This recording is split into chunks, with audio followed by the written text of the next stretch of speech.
Hello குட்டீஸ், உங்களுக்கு Harry Potter கதை பிடிக்குமா? அப்படின்னா இந்த கதை உங்களுக்கு தான். இந்த பூனைக்குட்டி பேரில் கிட்டி. இது வந்து ஜாலியாக லைப்ரரிக்கு கிளம்பலான்னு கிளம்பி போயிட்டுருக்கு. அந்த லைப்ரரி ஒரு பழமையான பிரம்மாண்டமான நிறைய புக்ஸ் இருக்கிற லைப்ரரி. அங்கெல்லாம் நிறைய குழந்தைங்க பூத கண்ணாடியை வச்சு நிறைய மந்திர கதைகளை படிச்சுட்டு இருக்காங்க. அந்த லைப்ரரி ஃபுல்லாக நிறைய மந்திர கதைகள் இருக்குது. இந்த பூனைக்குட்டியும் அங்கேயும் இங்கேயும் தள்ளி விட்டு போய் விளையாண்டுட்டு இருக்குது.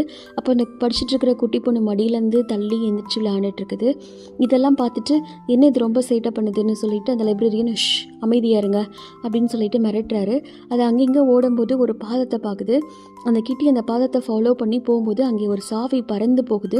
அந்த சாவியை பிடிச்சி அது எங்கே போகுதுன்னு பார்த்துட்டு ஒரு கதவை ஓப்பன் பண்ணும்போது க்ரீச்சுங்கிற சத்தத்தோடு அந்த கதவு மெதுவாக ஓப்பன் ஆகுது. மேஜிக்கல் புக்ஸு, மேஜிக்கல் ஐட்டம் நிறைய இருக்குது. அதுக்குள்ளே போயிட்டு ஒரு புக்கை தொடும்போதில் அந்த புக்கிலேருந்து ஒரு பெரிய மந்திர சுழல் மாதிரி ஒன்று அதை சுற்றி ஃபார்ம் ஆகுது.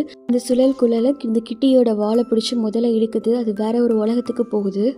அந்த இன்னொரு உலகத்துலலாம் இது ஒரு பெரிய சோல்ஜராக உருவாகி நிற்கிது. அது ட்ராகனோடலாம் சண்டை போடுது. அந்த புக்கில் இருக்கிற கதை பிரகாரம் அந்த ட்ராகனை கொன்று இது வெளியில் வருது. அந்த உலகத்தை மட்டும் விட்டுல அந்த புக்லேருந்தும் வெளியில் வருது.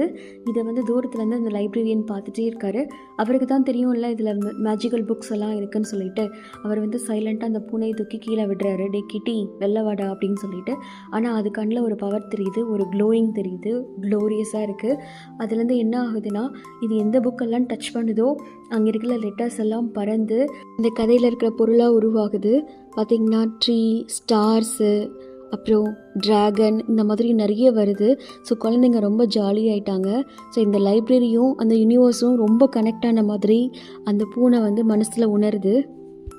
ஸோ இதில் கடைசியில் என்ன சொல்லி முடிக்குதுன்னா, ஒவ்வொரு புக்குக்கும் ஒரு வேர்ல்டு ஓப்பன் ஆகும், அதில் மேஜிக் தொடங்கும் அப்படின்னு சொல்லிட்டு அது மறையுது.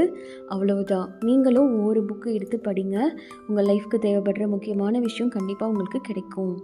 கதை பிடிச்சிருக்கா உங்களுக்கு? Good night, sweet dreams.